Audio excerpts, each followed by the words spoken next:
Good evening. I call to order the Lakewood City Council and Town of Morrison Joint Study Session in the City of Lakewood on November 14th, 2016 at 6 p.m. Will the clerk please call roll? Paul. Here. Wickman. Here. Vincent. Here. Roybal. Here. Harrison. Here. Johnson. Here. Shakti. Here. Abel. Here. Coop. Here. Franks. Gutwein. And for the Town of Morrison, Mayor Forey. Here. Sazer. Jerome. Here. Angel. Here. Gill. Here. Williams. Here. And Wolf. Here. You have a quorum. All right. Well, thank you. And thank you to our guests from our neighboring community. This is rare that we have this opportunity, but it's a unique piece of property that we've had some interest in together, dating back into the 80s. And I think our first plan together dates to 1998, and then 2002, and now we're here looking at this revision again. So, Mayor, welcome. I don't know if there's anything you'd like to say before we get started. Thank you very much for having us. Yes, we worked on this for 30 years together or more, and it continues to evolve, and this will be the last time we meet. Yeah, I doubt it too. Well said. All right, before we get started, I'm going to open our public comment session. We have nobody who's indicated wish to speak. Seeing that, I'll close public comment, and we'll also have public comment again after the presentation. So if somebody wishes to speak, please come forward afterwards. And before I hand over the presentation to our planning manager, Roger Wadnell, and Ms. Carrie McCool from the Town of Morrison, I'm going to go to Councilor Harrison. I just need to disclose that I have a professional insurance relationship with Mr. Dahl, and I don't believe that it would affect any of my discussion or decision or anything, but I did want to disclose that. Thank you. Thank you very much. That said, we'll go ahead and turn it over to Mr. Wadnell. Good evening. Welcome. Thank you, Mayor and Town of Morrison, board members. And I'll try not to turn my back on half the audience here, so kind of bear with me. I'm Roger Wadnell. I'm the Comprehensive Planning Manager for Lakewood. And along with Carrie McCool, who's the town planner for Morrison, we are going to kind of give you all an overview of the work that's been done and being done in the Rooney Valley on the Rooney Valley Master Plan, which is entitled Plan Rooney Valley. This will be challenging to not turn my back here. Let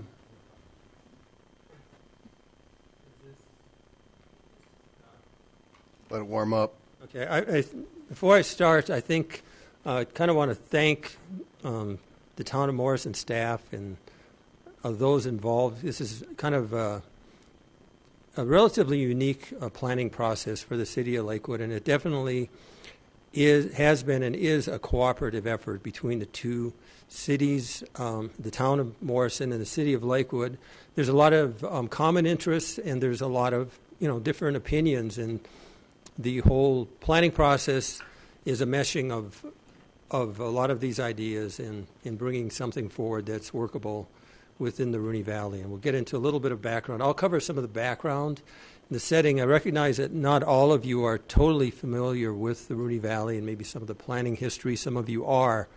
So it might be a little redundant to some, but wanted to give you all a bit of a background. And one little kind of semantics here.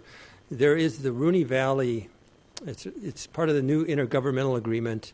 It's called the Rooney Valley Zoning Commission in Lakewood, and it's called the Rooney Valley Planning Commission in the Town of Morrison. So I'm just going to call it the Rooney Valley Commission in this presentation, so that's just so we're all kind of on the same page on that. Again, this is a joint study session between the two entities, and wanted to start off with a little bit of background. We'll talk about why the plan is moving forward at this point, talk about the plan, how it's going to be used, public involvement, and some of the next steps. The Rooney Valley, for those of you that are not familiar, and I don't know if the pointer works, but it's that the gray shaded area in between the two major open space areas, the Hayden Green Mountain Park. Let's see if this works better. It does. To the north, Bear Creek, Greenbelt Park to the south. We've got the Hogback and a lot of county open space to the west. In the city of Lakewood, obviously, to the east, the town of Morrison, the downtown of Morrison to the south. And it really is the last major undeveloped area within the city of Lakewood and one of the few major undeveloped areas on the whole west side of Denver. So just to clarify, you can see the blue is the city of Lakewood, Morrison, the town of Morrison. This is incorporated. And then all of the green is Jefferson County. And then the hatched area, the outline is the intergovernmental agreement area, the IGA boundary. This was established about 17, 18 years ago, and it includes parts of unincorporated Jefferson County. And the intergovernmental agreement, I'll just give you the quickie overview. It's sharing revenues on any commercial development, sharing the cost of services, and joint planning. The Jefferson County was never part of the intergovernmental agreement area, but the reason it has been shown, as my understanding, is that should an area annex into either Lakewood or Morrison within the intergovernmental agreement boundary, it would be subject to the conditions of the IGA. And this next slide shows a little bit more clarity. The area, so when we're talking about the Rooney Valley Master Plan, the county has done its own planning. We've included some of that for informational purposes. But the planning process really is looking at the undeveloped areas in Lakewood, which is in the blue, and in Morrison, which is in the red. The Solterra development, which is over here, was not part of the intergovernmental agreement area. It's obviously recently developed and still developing. I believe it wasn't included because there was never an intention to do anything but residential in Solterra. So when we're talking about the planning area, it's this blue area and the red area within the town of Morrison and the city of Lakewood. And I wanted to, before we dive into the master plan, I just really wanted to give you a quick overview of the history. Some of you are more familiar than I am on the history, and some of you aren't. As Mayor Paul mentioned, the history in terms of the development goes back to the 1980s. And in the 1980s, within Lakewood and Morrison, a lot of properties were annexed from the county with a lot of entitlements. The zoning, the numbers are incredibly high in terms of 8 million square feet of commercial office development could potentially be developed. In reality, that couldn't happen. I mean, we're talking about levels equivalent to the Denver Tech Center, potentially. So the land is privately owned, and it has entitlements in place. Zoning has been in place. There have been some rezonings that have occurred since then. But Lakewood and Morrison were not working together at that time.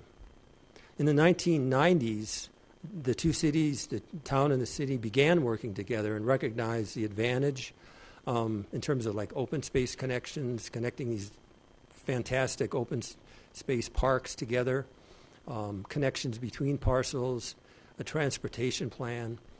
So the planning began, but the initial Rooney Valley Master Plan, and there was one adopted by Lakewood, one adopted by Morrison in 2002, they were combined, didn't really address land use, beyond what was in the entitlements. I think that's an important concept to recognize at that time.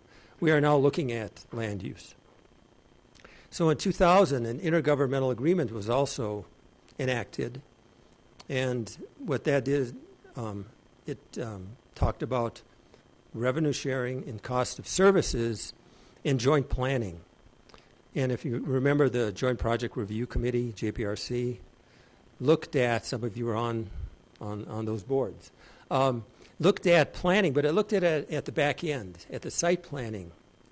And where we're kind of looking at it now, and I'll get into that, is more on the front end.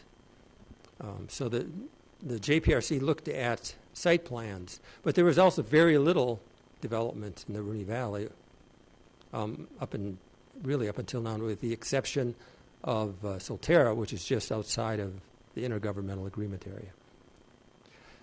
So, again, lack of development, say, between then and now. A lot of things have changed. The market conditions have changed. There are a lot of infrastructure issues that limited development, water, Mount Carbon. There's a whole story with the Mount Carbon bankruptcy.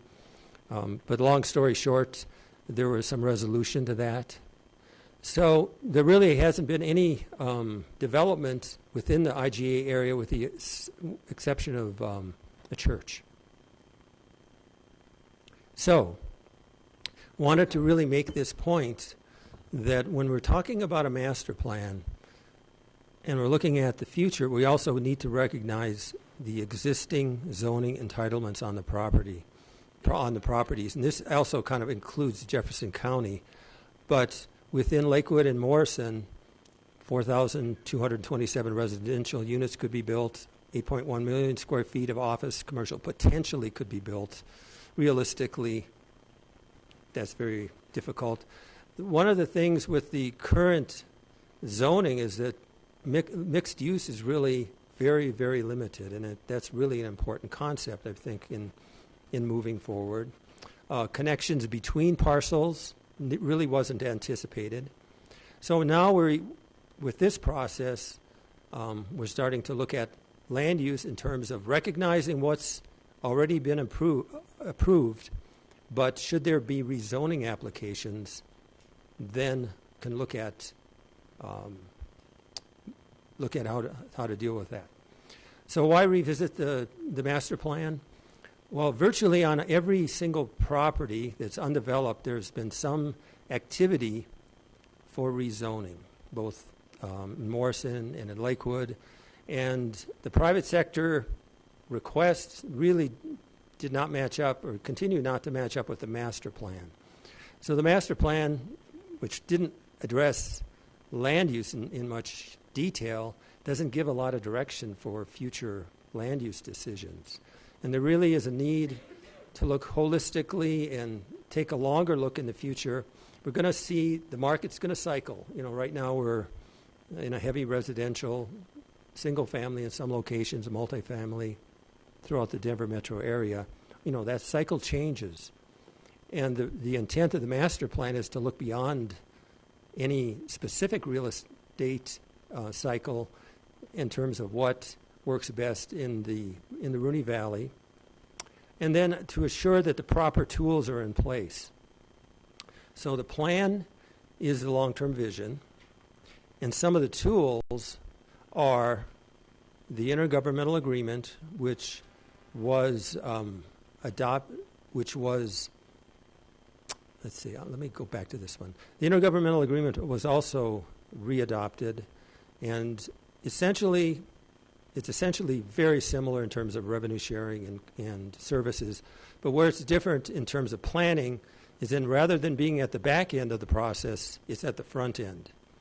So the Rooney Valley Commission would serve as the planning commission for both Lakewood and for the town of Morrison within the intergovernmental agreement in the Rooney Valley, and then make recommendations just as the planning commissions do on rezonings.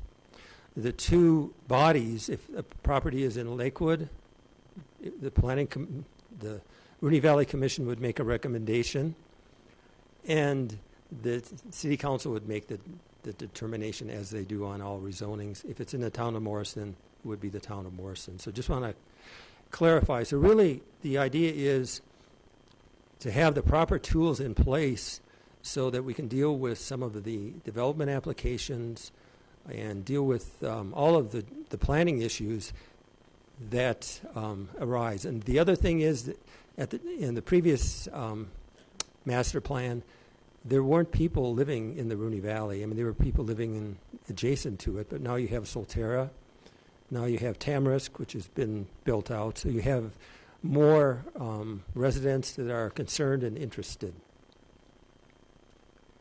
So we're really here to discuss, there's a lot of issues out there, but tonight's meeting is about the Plan Rooney Valley, which is the Rooney Valley Master Plan, which is the long-term vision for the area. Just wanted to continue to hit on that point. So just to hit on a couple more things before I turn it over to Carrie, existing entitlements are in place. The plan is moving forward, and it's the other thing that's important, and Carrie will hit on this as well, is we determined, both Lakewood and Morrison determined that really you need an understanding of the market before you do a plan. So the two pieces that really fed into it are the market study, which was conducted just before the plan. It really talks about how much commercial the Rooney Valley area can really support. It's not based on speculation. It's based on a better understanding of the market and how much residential is needed to support. Because if you have an area that's bounded on three sides by open space, you're not going to get a lot of rooftops to support maybe some of the expectations that some people have. And then it's a long-term policy document. The other piece is a public involvement. Carrie will talk about that, but there's extensive public involvement.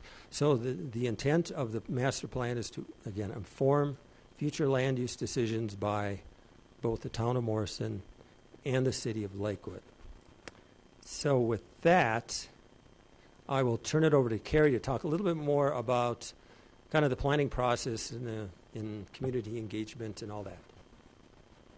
Thank you, Roger. Evening, Gary. Welcome. Thank you. It's a pleasure to see you, Mr. Mayor, members of council, and my Morrison board. It's so great to have everybody together in one room. It's very nice. I've had the pleasure over the past, maybe 9 or 10 years working in the Rooney Valley. So it's been a long time coming for this update, so this is very exciting. So I'll go over the planning process, how we got to where we are. I want to start with thanking the Department of Local Affairs. We received a grant to further our great work here. So the whole process is based in 4 phases. So our first phase is data gathering. And so in that phase, we looked at the topography, existing zoning, infrastructure, all of those good things, right? Also, we looked at what could the market support. As Roger explained, there's been a lot of changes in the market since the 2002 Rooney Valley Master Plan. So we needed to take a good look at that. And so what came out of the data gathering and the big piece of that too was a market study, really helped inform us through the community engagement process. And that's really the heart of this whole entire process was the community engagement. And then we took all that input from the public and we rolled up our sleeves and we actually started writing the plan. And what you have before you in your packets is the October 31st version of the plan. And it has been out on referral, and we have received public comment. And then the last phase is adoption and implementation. And implementation is really an important aspect of this whole entire project because we want to make sure that the master plan is a tool that we use and that it doesn't sit on a shelf gathering dust, that we actually use it. So this is just the beginning. So we wanted to talk a little bit about how we use the plan. Roger touched on it a little bit, but this is really a guiding document. It's an advisory document. It's designed to be flexible, comprehensive, really to future residents will use it and property owners to help shape their expectations in the Rooney Valley. City and town staff will use this document to evaluate development proposals, and most of those will be rezoning applications. And as Roger indicated, we have gotten some of those inquiries, and we really needed an updated plan so we can move forward with how our both communities want to move forward in the valley. So it has the vision that's expressed in it, and then we have a series of guiding principles, and those are really statements that inform the 3 plan elements, which include the goals. The goals are very specific recommendations that implement those guiding principles. And then last but not least, you'll see a series of action steps, and those action steps are really meant to ensure that we meet the goals and the vision in the long term. So these guiding principles, they started emerging really after our first community meeting and a lot of discussions that we had with people who already lived in the valley. And we heard loud and clear that people wanted walkability. They wanted walkable neighborhoods. They wanted to be able to walk down to a convenience store and pick up a gallon of milk, or meet a neighbor for drinks, or go to a bakery or something like that. They wanted walkability. They also wanted a wide range of neighborhood services and amenities. And again, that kind of ties into, being walkable. Most of the people that live in the valley have to get in their car to go somewhere to shop or to eat, or there's a lot of playing going on in Rooney Valley, and we noticed that too. That was one of the things of the 2002 plan that we saw working very, very well, which was the framework of open space trail corridors.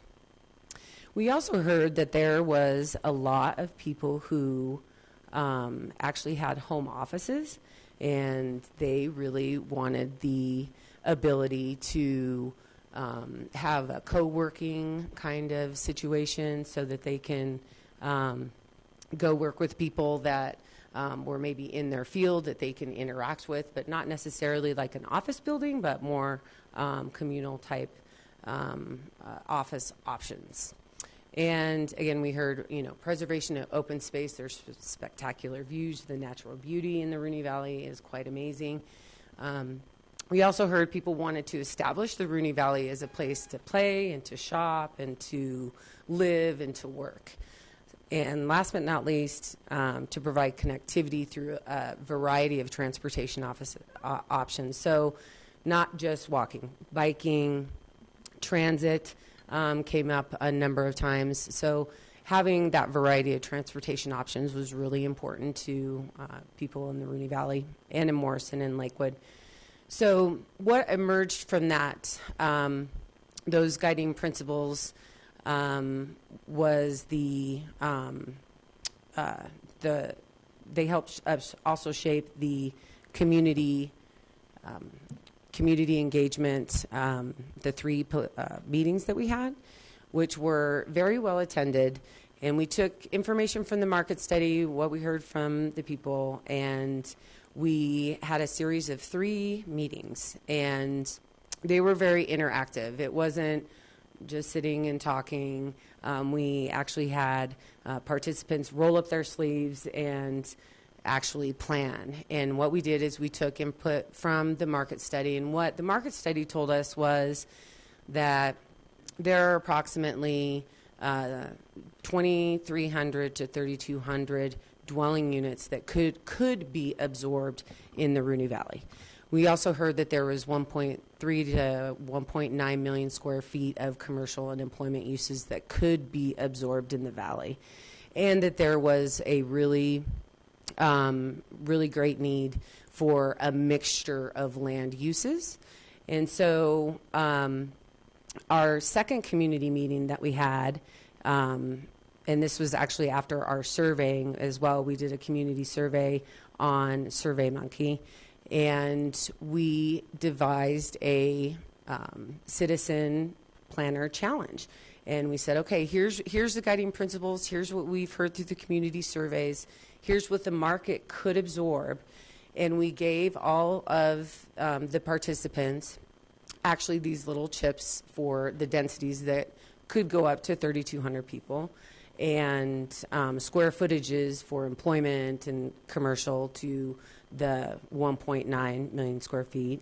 And we actually had people sit down, and we had 8 tables throughout the Red Rocks Baptist Church, and everybody actually played their chips, right? And they laid out where development, where they wanted to see the higher densities, where they wanted to see the open space corridors maintained, all of those good things.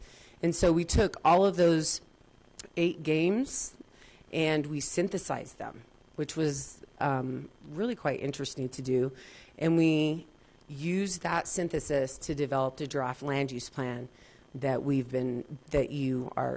you see in your packet today. And so for land use and design, the big goals that came out of that were providing a balanced the balanced range of housing, retail, and employment opportunities that will create a place where it's thriving. You can live, you can work, you can shop, you can play.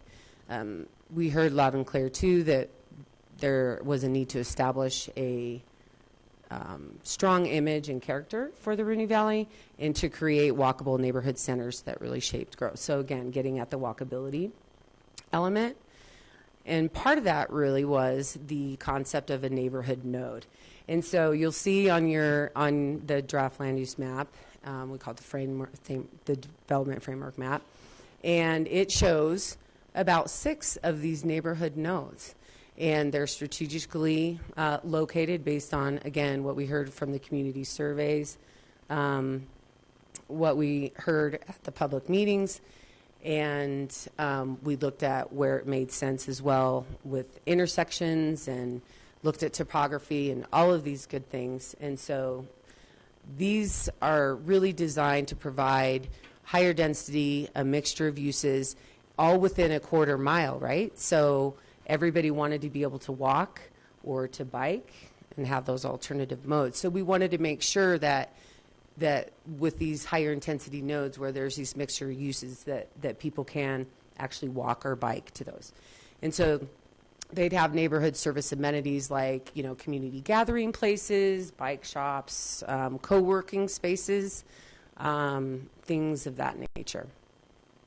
So as far as transportation and connectivity, again, loud and clear, multimodal. People want to be able to take a bus or to walk or to bike. And so the main goal in transportation and connectivity was to develop a multimodal transportation system that provides that safe transportation options for a variety of users and abilities. And then last but not least, open space and natural features. In the valley, there's really four major drainage corridors, right? And they provide links to area amenities, natural, scenic, and historic resources. And the goal of this plan is really to integrate all of those systems. Again, from 2002, what we were seeing is from that plan that the open space and framework plan was really working very, very well, and you can see that out in the valley today. And people wanted to make sure that there is adequate open space and recreational opportunities that will be really integral to development, not, on the side, to really have it integrated. So we took this draft plan, presented it to the Lakewood Planning Commission on November 2nd, and they recommended adoption with 2 conditions. And the first, they really felt that it was important to have another view shed identified on the mapping in the plan. And that view shed that they thought was really important was the view to the west to the hogback, which is a really unique geologic feature. And they also wanted provisions for RTD transit options. And so they recommended approval to the Rooney Valley Commission with those noted revisions. The very next night, we've been doing a lot of planning over here, we went to the Rooney Valley Commission, and we forwarded their recommendation, and they did concur that the view shed needed to be depicted on the open space and natural features map. So that has been included, and there is an action step on page 38 that that really sets forth some parameters to collaboratively work with RTD to look at some multimodal transit options somewhere in the valley. So that has been addressed. So what are our next steps? November 15th, that's tomorrow, the Morrison Town Board will have their first public hearing to consider the Plan Rooney Valley. We have identified November 22nd as a second hearing if needed. If they take action on it on the 15th, that's absolutely fine, but we did dedicate a whole nother evening for that. And then on November 28th, the plan will come to you. So with that, I will turn it over to Roger.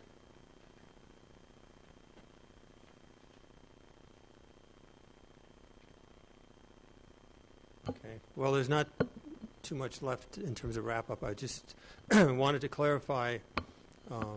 Carrie went over the potential public, the next steps, but the recommendation would be to move the plan for consideration, both from the town of Morrison to the dates that Carrie talked about in the city of Lakewood to the 28th or a future meeting. So anyway, hopefully this provided an understanding of the context of the master plan and the process and the basis for it. So again, it's the long-term vision for the future, at least the immediate future of the Rooney Valley. No plan is indefinite. They all need to be looked at periodically, but it is the plan for both Morrison and Lakewood for the future of the Rooney Valley. And that kind of concludes our presentation, and certainly we're available for any questions. Thank you. Thank you, sir. Thank you, Carrie. And I think we're going to have a few questions. So I appreciate the presentation. And before I'm going to defer to Morrison if you want to go first with any questions. I just want to follow up with one statement before we go there. And the idea of this plan, we talked a little bit back in the 80s and 90s and trying to get a better understanding of how do we plan this piece of land that's had a lot of challenges, still has challenges, but understanding that it benefits kind of both communities. And that's where we're at today with us moving this forward again and taking another look at it. And one of the key pieces of that for some time has been the idea that Lakewood would absorb more of the housing than the town of Morrison would. And for some people that's kind of odd, but the other unique part about this plan is a revenue share agreement, understanding that if Morrison were to take on some of that retail, there'd be a revenue fund stream back to the city of Lakewood to offset some of our costs as well. So I having served on the JPRC and working with Carrie for some time, it was quite quiet. We had one thing, and that was the church, and we had some issues with a sign, but nothing's really happened. And I still think, and I want to emphasize to folks who may be tuning in, there are still some obstacles in the valley. There's also entitlements, and that's important to talk about. This isn't raw land that's open with no zoning. There's already zoning. And if I did catch this correct, Roger, the $8 million, that's just thrown out there, probably not realistic. But we have that 8 million square foot number for building and then 4,200 dwelling units. And what this tries to bring us down to is more around 2,500 to 3,200 square feet. Is that correct? And then 1.5 to 1.9. Yeah. Or I'm sorry, 2,500 residential units, 2,500 to 3,200, and 1.5 to 1.9. So in some ways we're trying to download again what we did maybe a decade ago with when it was quite larger, I think 80 million square feet, and we've kind of tried to continue to drop it. So with that, Mayor? Just a quick comment. This originally was done 16 years ago. There's all these entitlements in place, and we have to deal with those to start with. But really what this is taking a look at what those people with those entitlements are asking us to do. This is a much better plan than the plan that is in place. I mean, I think if you really would like to not only take a look at this plan, but you'd have to look at what's in place right now to really understand how much better the new plan is than the old. Just just the mention of number of units, residential units, number of square footage for retail and office. You know, those are, we've been told, and I'm sure you have too, is death by Amazon. You know, some of those big retail boxes are long gone and not ever going to come back again. And, you know, the world has changed, and I think this is, Lakewood and Morrison is just trying to update this plan to make it a much better plan, because they're both in Lakewood and in Morrison. And I think the revenue sharing, when you really take a close look at that, is great for both of us. There's no one that has an advantage or disadvantage. So it's good for both of us. And so it's a modernized plan. So that's, I guess, my statement. And I don't know if anybody else would have any questions for Roger or Carrie from Morrison, I guess, if we're going first. You have to understand, we have studied this so carefully because, you know, you guys are a huge city and we're a small little town. So we have worked with this so closely for so long. You know, we were the ones that initiated getting the grant to have this studied and redone and re-looked at. So, and you, of course, with your great staff and everything else, have been able to, and our great staff too. But, you know, they have really taken a great look at this, and this has been a long process. So, I mean, this is something that has taken a long time and has been really looked at in all different angles. So, I guess I'll say if anybody else would have a statement or a question. And chime in any time. I just wanted to let you go. So if something comes up or you have a question or comment. So I have one other comment, and then I have a question. And my comment is just another clarification that any rezoning still goes before the body, either this body or the town of Morrison body, to make the final decision. So that doesn't go away either. So there's still those public processes in place. And my question is one, and it really pertains to, I think, some of the pressures that we've seen in the valley and looking at some growth. That pertains to schools and how the schools fit into this role of the plan and what the future build-out would look like. I know there has been some concern in the past with the fee in lieu of land dedication. Is land dedication still an option for developments that want to come on board? And is that something, considering the things that we're seeing in Solterra, that we would be looking at recommending? Thank you. I'll attempt to answer that. In Solterra, yes, school issue in terms of land dedication or fee in lieu is handled in Lakewood at the plat level. Because really, until you're at the plat level, you do not have a firm identification of the number of units, where, you know, the type of units, is it multifamily, single family, where the lots are, where the land may be that could be dedicated. For Solterra, it's my understanding that was done fee in lieu. I don't have the background on it, but that's the history. But in the Rooney Valley, this plan looks at it at the front end. The school dedication is very important, and that's looked at more towards the back end of the process at the platting level. So that definitely is something that would not be overlooked in terms of what the impacts to the schools would be, either, you know, dedicating a site, specific land, or again, fee that would go towards building schools. Is that? Thank you. Councilor Harrison. I just have a couple of different questions, and I did serve in the past on the JPRC as well. Hi to all of you.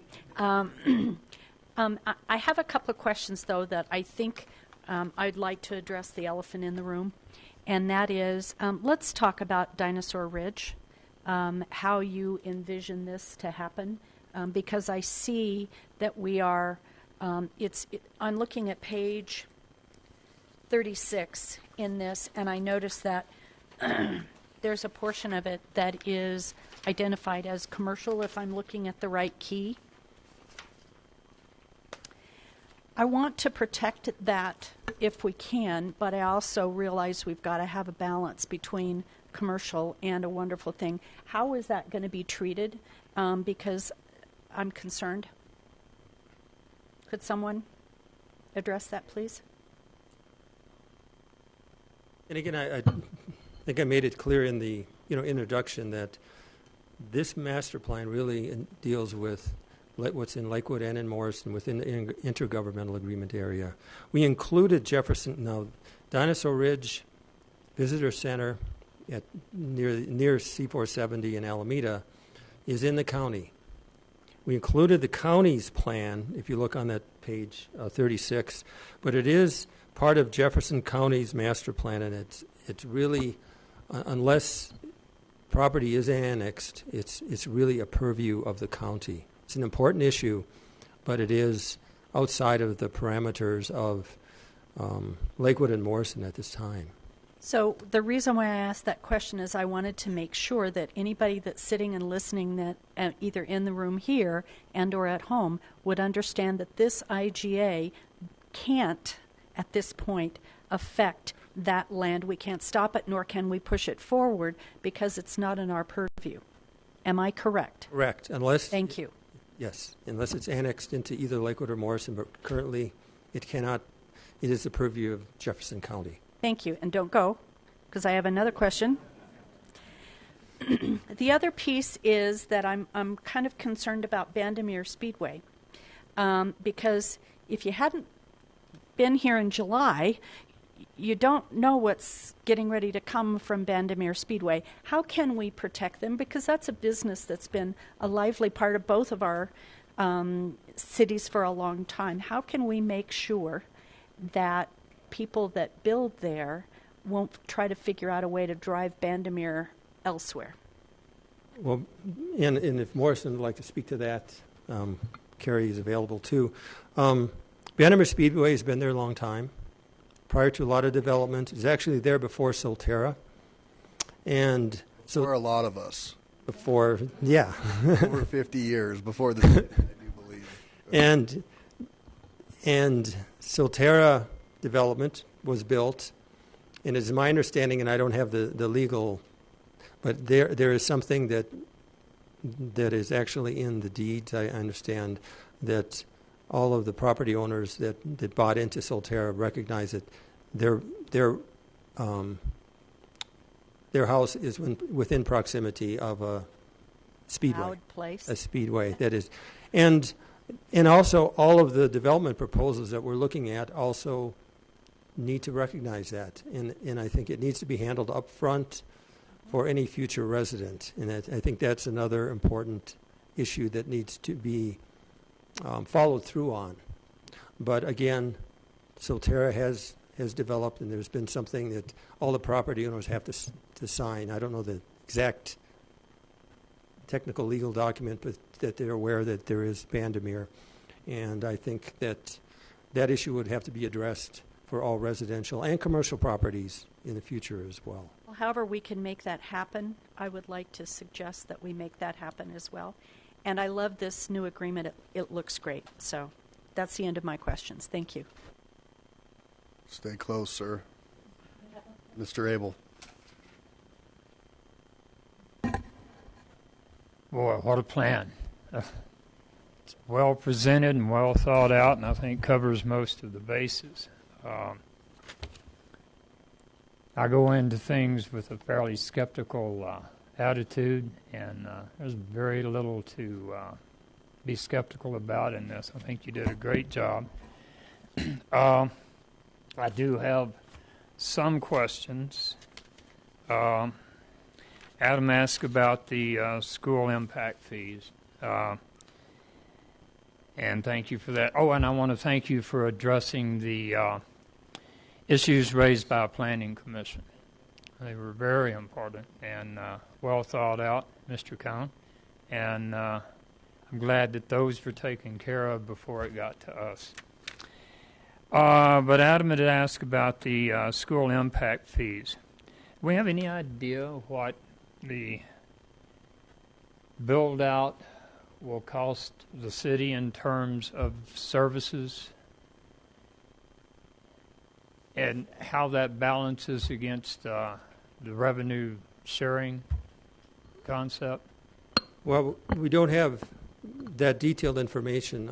I guess the only way I can answer that question is through the intergovernmental agreement, the properties in Lakewood and in Morrison, there's shared revenue and there's shared cost of services. That wouldn't change if the property is in Lakewood or in Morrison. We don't have that numbers. That was something, again, that needs to be addressed when Planning Commission and when the council or town board are considering a specific development, because we don't really know until you have a specific development, and you may see one soon, but until you have a specific development in front of you. Some of us aren't aware of how that revenue sharing works. Property tax and sales tax, and what percentages? It's my understanding, and maybe if our attorney needs to clarify, but it's pretty much a split, and most of the revenue obviously is going to be from commercial development in terms of sales tax. When you say split, you mean 50-50? 50-50. Okay, thank you. Let's see. Okay, thank you.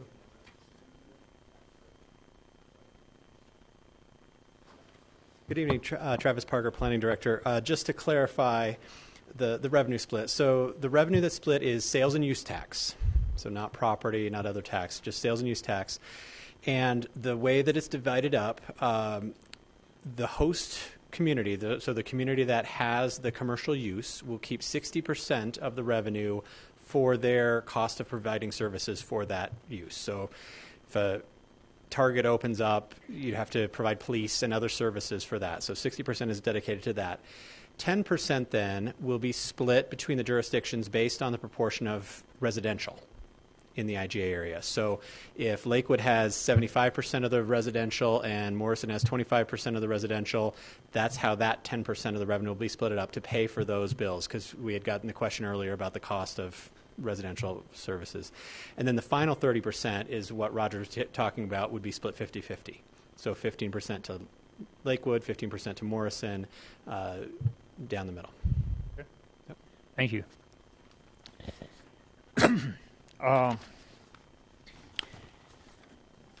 On page 35, I like the neighborhood node concept, and I like the way that the density is put into the center of those nodes. But on page 35, it says, action step 1, require future development to construct neighborhood nodes that include smaller scale commercial and neighborhood services, yada, yada. And then action step 3, work to develop incentives to encourage new development to incorporate neighborhood nodes. So do we require it, or do we give them a few bucks extra to do it? Mr. Parker? Or Roger?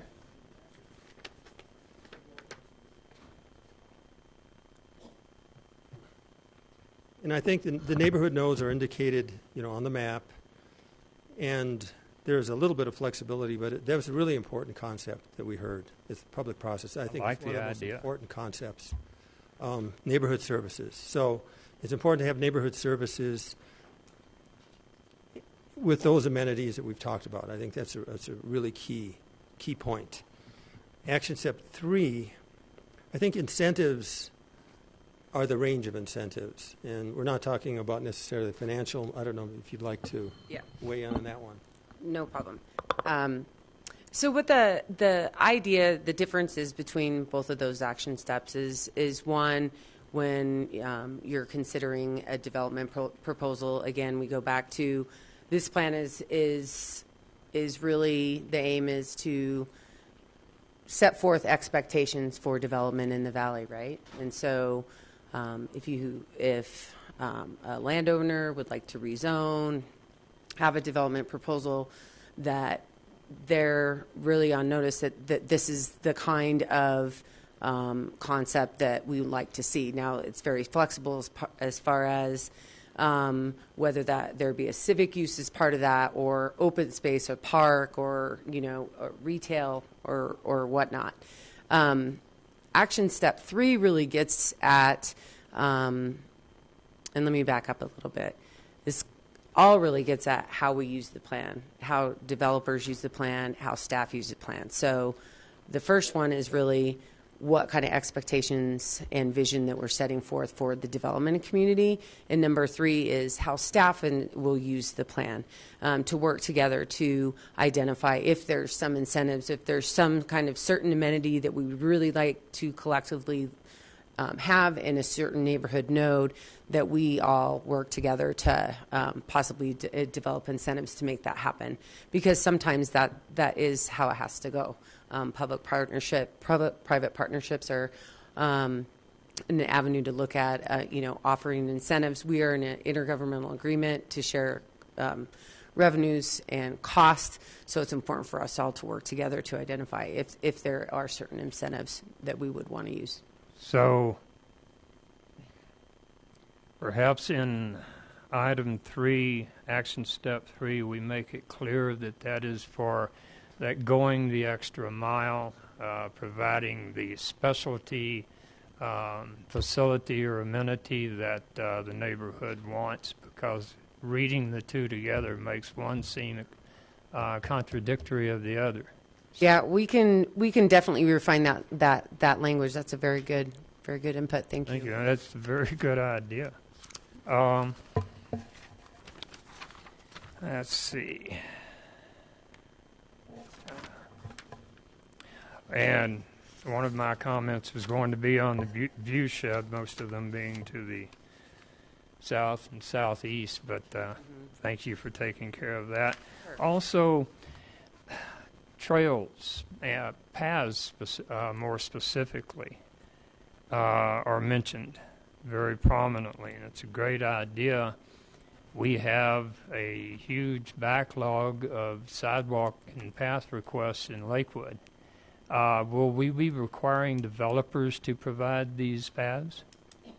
Yeah, it's my understanding, and we have them too. We have land dedication requirements, and when development comes online, we have requirements that say, okay, if you are at X density, you need to provide, if it's commercial development, maybe 10% of land dedication for either parks or trails or those types of things. I'm thinking Lakewood has a similar type of arrangement. And so when you're looking at the open space framework map, a developer might be, his property might be adjacent to one of those major corridors, the open space corridors, that are really looked at to not only provide for trails but also wildlife. Wildlife is a big thing that we really heard that was important, and so we'll work with the developer to ensure that that land is dedicated for open space and that trails are built pursuant to the vision that's really contained in the plan. As I said, trails are one thing, paved paths are another.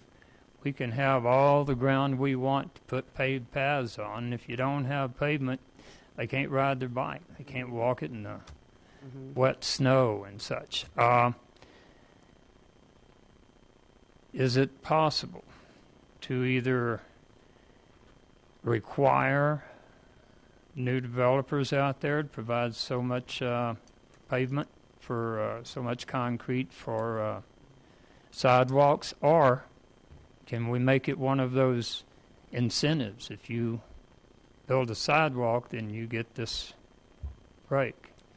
But I would hate to see this take precedence over people in Lakewood who have been waiting so long for sidewalks. But then I hate to see it developed out there without because that's a great amenity. It'll bring people from all over. Yeah, I think the first thing is to, with the master plan, is to identify where these important connections should occur. And that's at this level. Beyond, Carrie was talking about dedicating open space, but also we're talking about something, again, that's would need to be handled at the site planning level. Before you can require or encourage trails, you need to identify where they need to be, and that's what this plan is meant to look at, beyond individual sites to connect, throughout the whole area.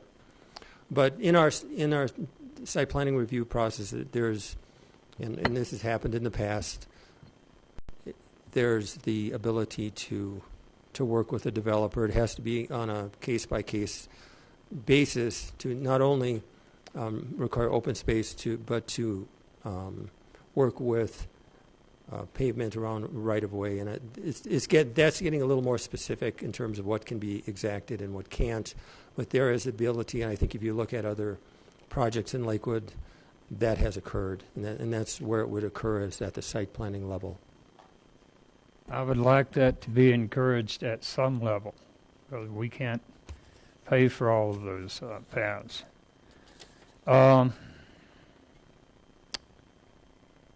And geologic hazards. You know, the county requires some places out there be peered down to bedrock because of the dipping bentonite. Well, that's the bentonite and the dipping bedrock. We had homes sliding down Green Mountain some years ago. So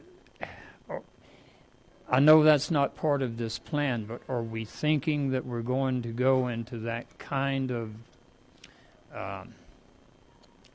requirement for development in some of those areas, those heavy geologic tests and Yeah, absolutely. mediation? Yeah, absolutely. It's, again, part of the next step. The engineering studies required. Solterra is a good example. It's all of those issues are prevalent there, the dipping bedrock and in the soils. So those studies are required, much like a traffic study. So certainly those are part of the site development regulations that need to be adhered to, and this is a unique within Lakewood. It's unique in terms of those issues. And we do have a referral process, and we have applicants, prepare the geologic reports, and those are routed to the Geologic Survey, urban drainage flood control, those kinds of things. But as Roger indicated, that happens more at the site development plan phase.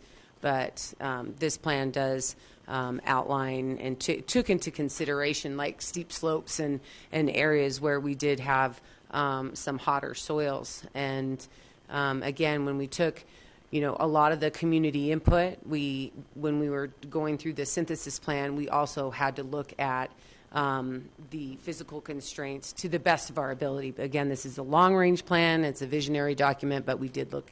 That's where that data gathering comes in really handy, because we can look at that. Just two more things.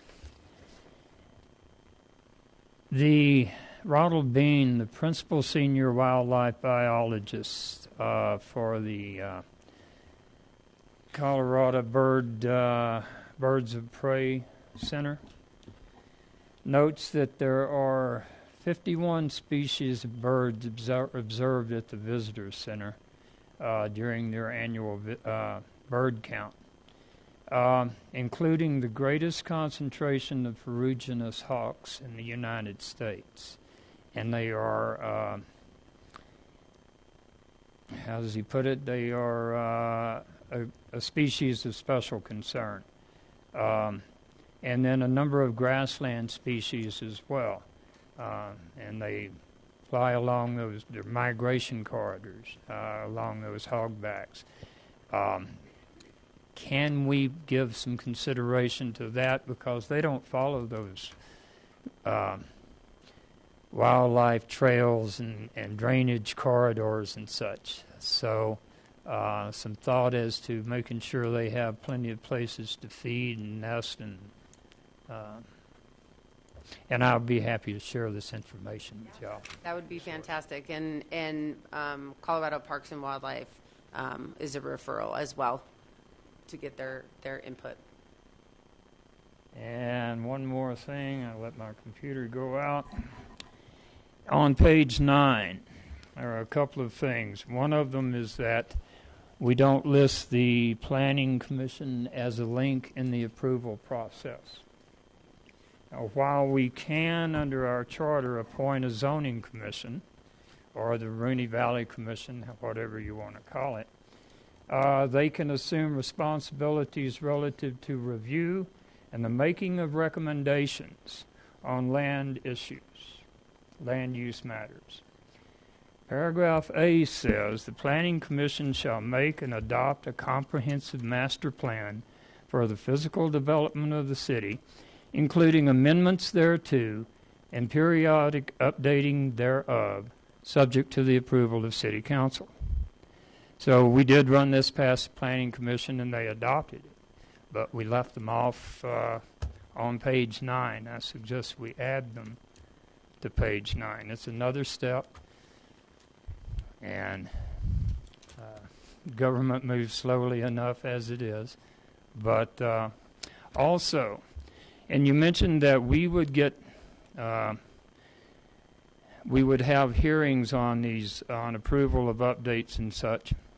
But it says on page 9 that City Council would have it as a regular meeting agenda item with no hearing required.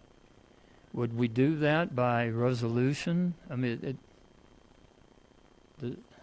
will the public not be able to comment? I'm not sure what you mean by no hearing would be required at the town and City Council level.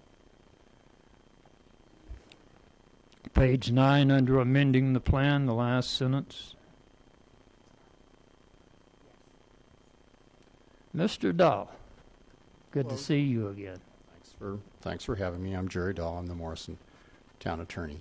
The procedure for adoption of master plans is as you see it in front of you, and that is that the Planning Commission adopts and then certifies it to the governing bodies of the jurisdictions that have interest in it. And typically, not that you care that much, but we always certify to the Board of County Commissioners any plan. I always do. They never write back, but that's fine. Here, you're right. The Planning Commission adopts, certifies to the governing bodies. They then act to approve or not. And throughout my whole career, I've suggested to the governing bodies that all they need to do is, the minimum they need to do is simply approve it. And many times I ask them to take a motion to approve the plan as certified to them by the Planning Commission. And typically over the years what I've done is had that memorialized at the bottom of the Planning Commission's resolution. So you have the Planning Commission's resolution on the plan that has all the whereases and really tells the story and then approves it.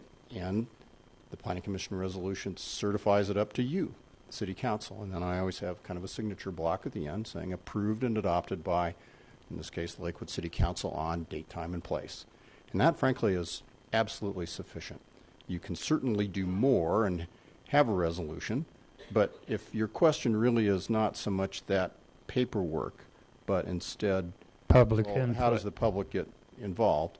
You involve the public. There's no hearing required at the council level. In fact, the statute's clear. The hearing is at the Planning Commission level, and you've done that already. In fact, twice here in Lakewood, if you count the Rooney Valley Commission and the Lakewood Planning Commission. So there's no hearing required at the City Council level, but you certainly can, if that's your local procedure, take public comment on agenda items. I'm the city attorney for Wheat Ridge. We take public comment on agenda items, even that are regular action items. It's not a public hearing, but it gives you that input. Mr. Mayor? Yeah, no, I was going to follow up. We would approve this via resolution, which would then open a public hearing or public comment period under resolution, correct, Mr. Cox?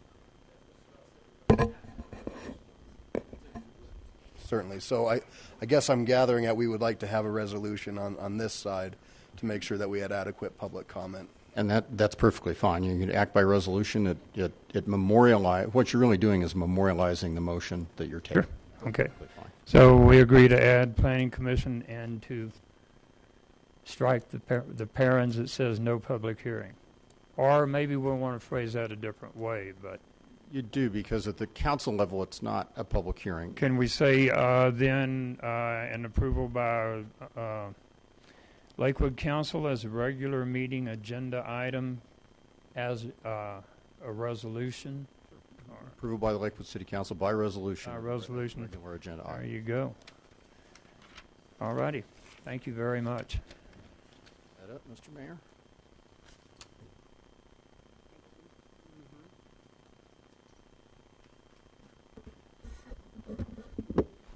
So there are a couple more questions. I just want to address. Welcome to all of our visitors. We had a 6 p.m. Study session that we're concluding here shortly, so please bear with us. We're going to honor some veterans here in a couple minutes, so we'll be done momentarily. Mayor Pro Tem Johnson. Thank you, Mayor, and thank you for the very nice presentation. I would like to propose that we take this to another public hearing on our side. I realize that you have done a lot of homework and you've got a lot of things in place on the Morrison side, and I don't want to stop you from doing that. But this is new for our body, and I think that because it's complicated, there's a lot of things going on here, many moving parts. I'd like to see us stretch this out for another hearing so we have an opportunity to ask more questions. We can get more input from our constituents. And I think this is scheduled December 15th, maybe stretch it out another 2 weeks. We might even have to take it into the new year, frankly. We're getting into holidays then. So who has our, Madam Clerk, do you have our calendar? I'm sorry, I don't. We had this item scheduled before you on November 28th. We do have I do believe December 15th would be a regular meeting, or December 14th. Yeah, and on the Morrison side, we have allocated two public meetings as well, the 15th and the 22nd. We would actually be the 19th as a study session. The 26th, there's no meeting. I propose we It says take. 21st is, I'm looking, shows study session canceled. 28th is a regular meeting. Pardon me, Mayor. Ma'am. Over here, sorry. We also have another study session on December 5th, which would be, what is that, in 3 weeks? So that would be an option. The next study session we would have.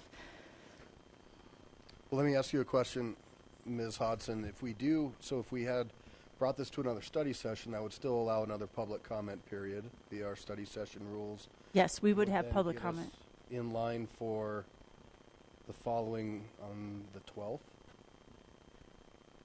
Right. The resolution then could come in front of you for action on December 12th, which is a regular meeting.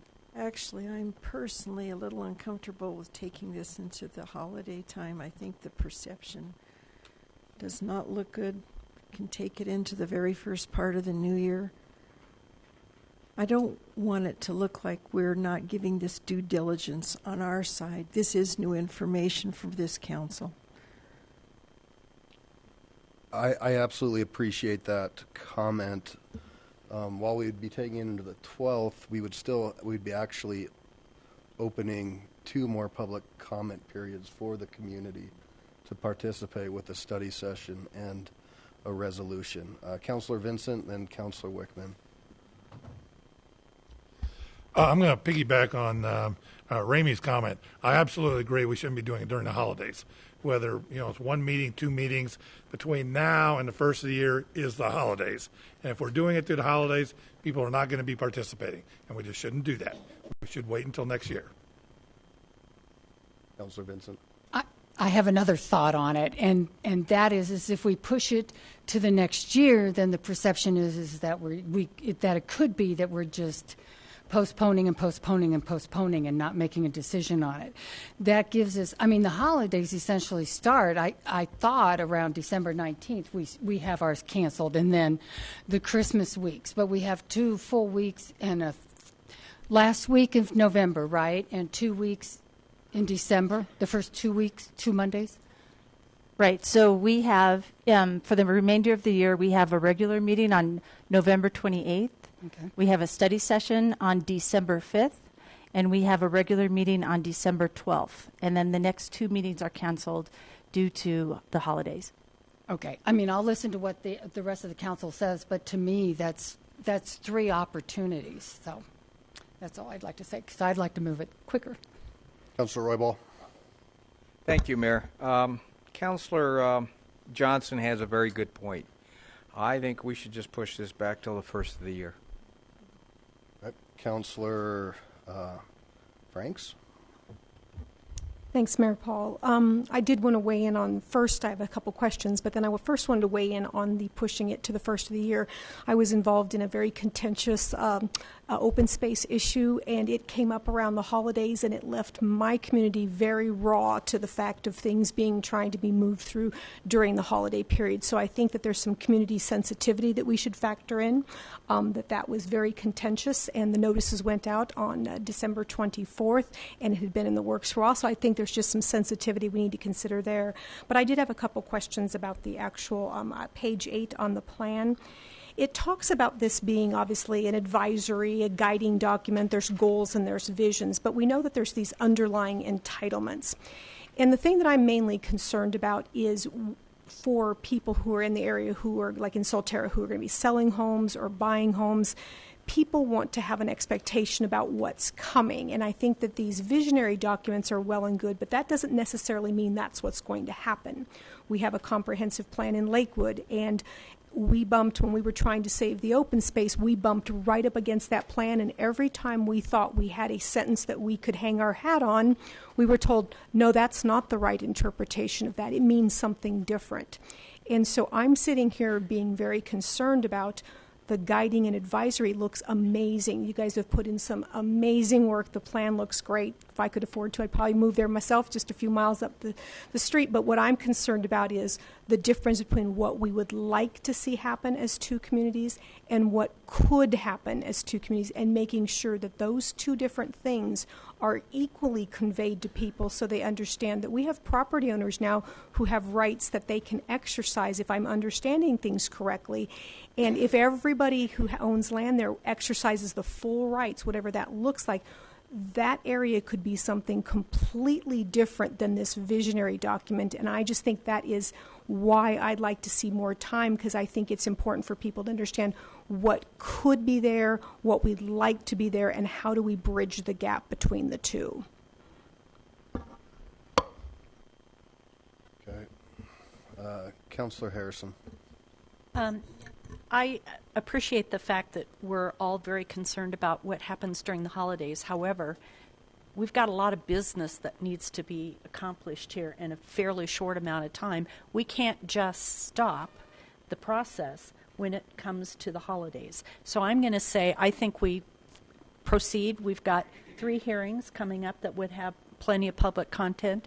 We'll also have the ability to advertise through looking at Lakewood and several other places on the website to try to get as much input. We also will have all of our ward meetings coming up in the next couple of weeks that we could reach out to our people. We also have next door to try to meet to people. So I think we've got a lot of different avenues to try to get the word out, and I'd like to go with our same time frame. Okay, Councillor Abel.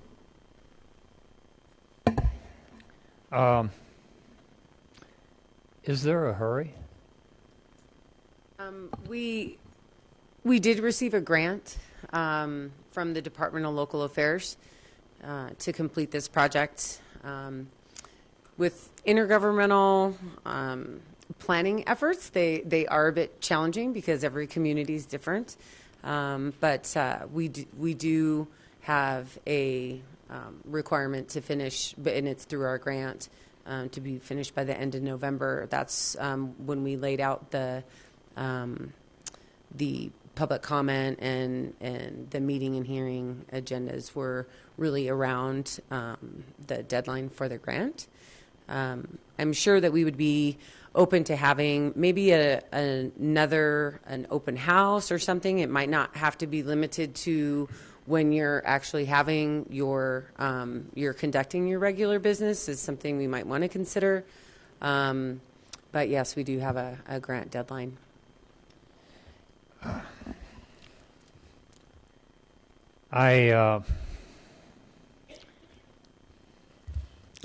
don't like grant deadlines interfering with the deliberations of council.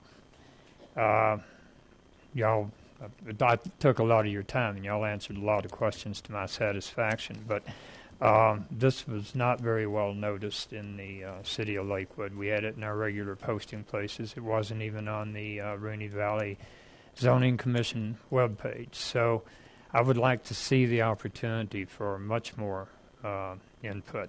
And if folks think they need another study session, I would support that.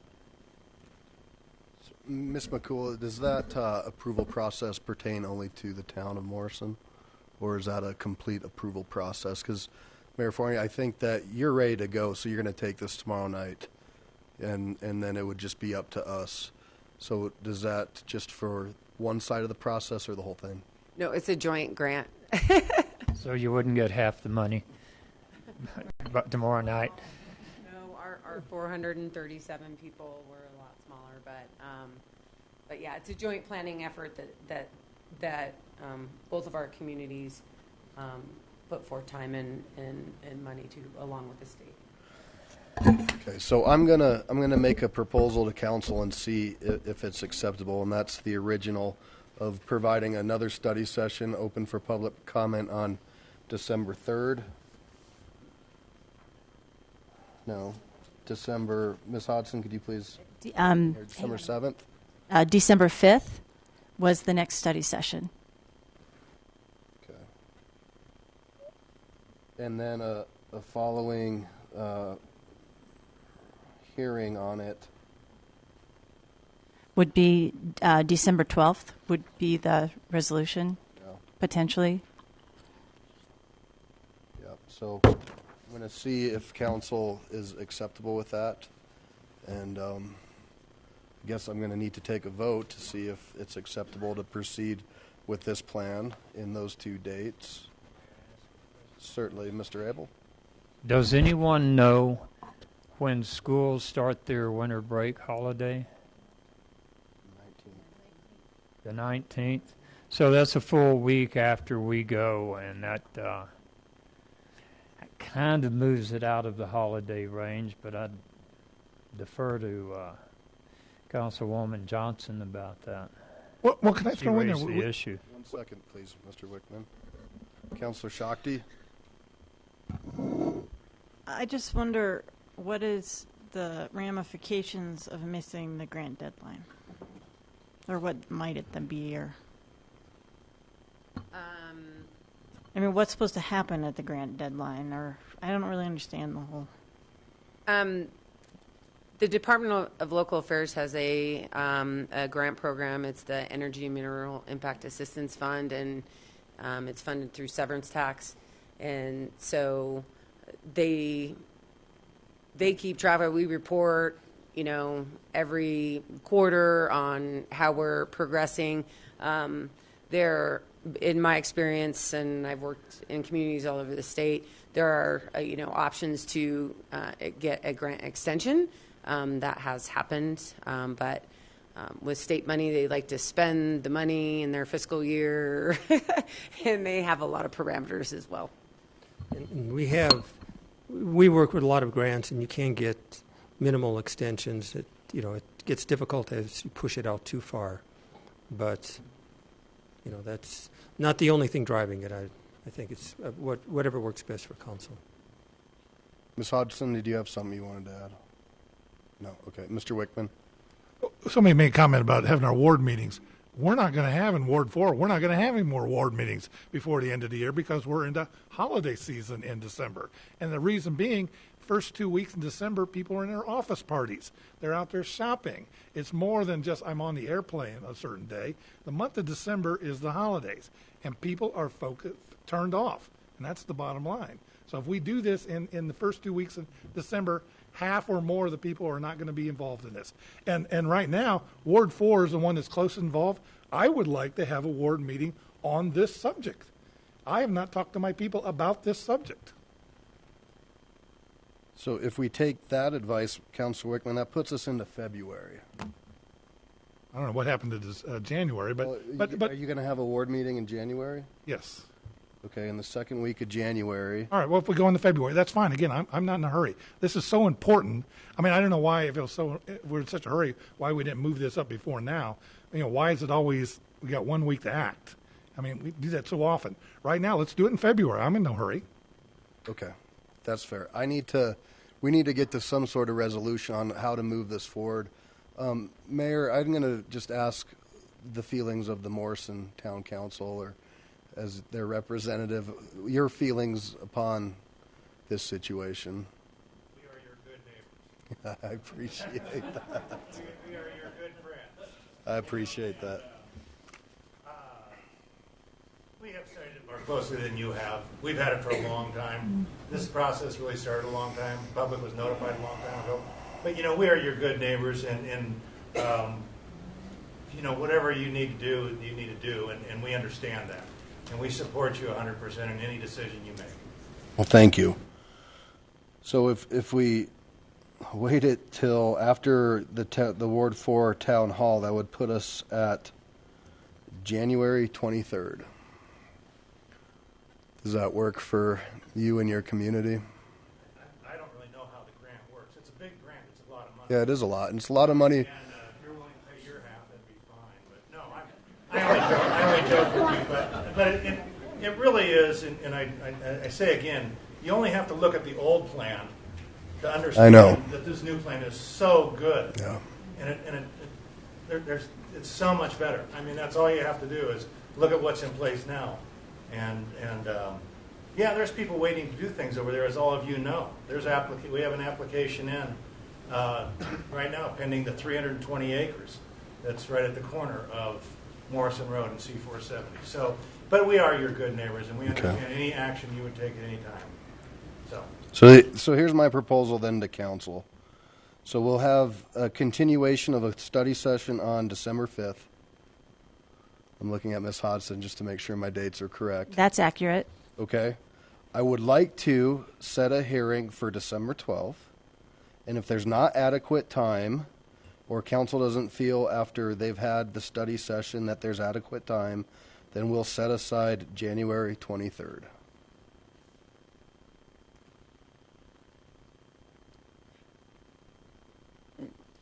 The first regular meeting in January is the 9th. But if we wait till after Ward 4 meeting, you're right, it's the 23rd. 23rd. Mm-hmm. Okay. Mayor Pro Tem Johnson. Thank you. I very much appreciate your comment, Mayor. I like that. And you've had this for, about 15 years? This has kind of been mulling around, and I'm not sure why it's taken us so long to get to this point on our end, but I stand by my feelings that I think that this council needs to do due diligence. A few years back, we did the zoning ordinance in December, and personally I think the perception is still out there that it was done during holiday time when folks weren't really as engaged during that time. I don't want to repeat that kind of public input and perception. When is the next Looking at Lakewood going to be published? Do we know? Because one just came out. Right, it's in January. Okay. So then it would be possible to have information in that for the January issue. And Ward 1, we've canceled our ward meetings. Ours are on the third Saturday, so ours definitely do fall into the different holidays, and we're starting up again fresh in January. I would just like to ask council to please consider that we have the time to really get input from our constituents, and for those of us that haven't been on a planning commission, Councilman Harrison, some of this, we don't all know all the questions to ask right now. I don't think it's asking that much that maybe we just put this out so that everybody have an opportunity to really study it, to make sure that we are asking all the right questions. Okay, so I have nobody left on my board to speak. So again, we need to move forward. I made a suggestion, and I guess I will re-clarify what that is, and that's a December 3rd study session with public comment, reserving the... Mayor, pardon me, December 5th. Mm-hmm. I got all kinds of calendars. The 5th, the 12th. If we don't feel at the 5th that we have enough for the 12th, then we will move it to the 23rd of January. Fair? Is that Just a reminder that this is a study session, so you'll be asking for consensus as opposed to a vote. Mr. Coop. I would support voting on this at the 12th. That's nearly a month from now. If this is the case, if we are going to take December off of our calendar, then all of these items that I'm looking at mean absolutely nothing. Why even do business in December at all? And then, I'm sorry, we're your friends as well, but I'm sorry, I just have to say this. I'm waiting for next year for it to come up that since 5 people are going to be out for election, that we shouldn't do anything next year because it's an election year, and people will be lame ducks at that point. So I don't understand why we have to stop the process just because of what month it is. People's lives still go on. So I will totally accept voting on this or passing the resolution or voting on the resolution December 12th, but moving it to next year, I do not support. Thank you, Mr. Coop. So do I have consensus to move to what I had prescribed earlier? So no, yes, no, yes, yes. So clear as mud, we're going to continue this conversation till the 5th with a hearing date for the 12th. And if we need to change that, we'll have it on the 23rd of January.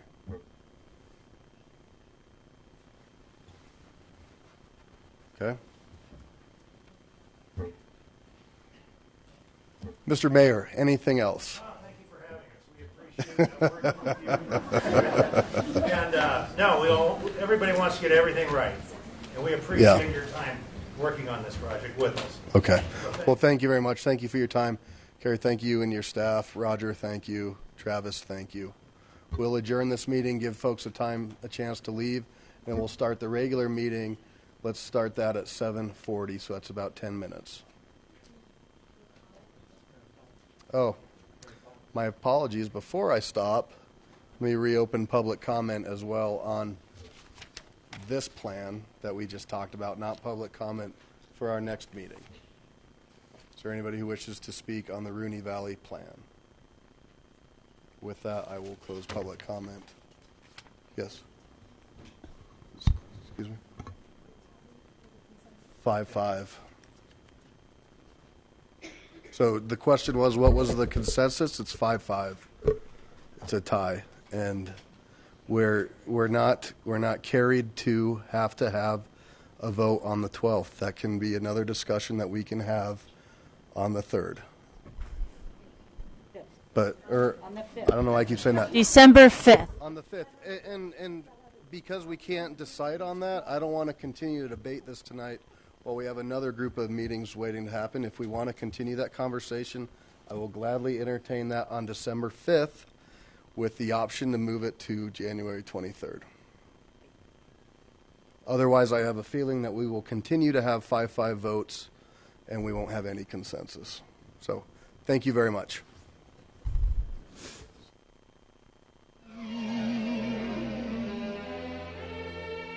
Hold my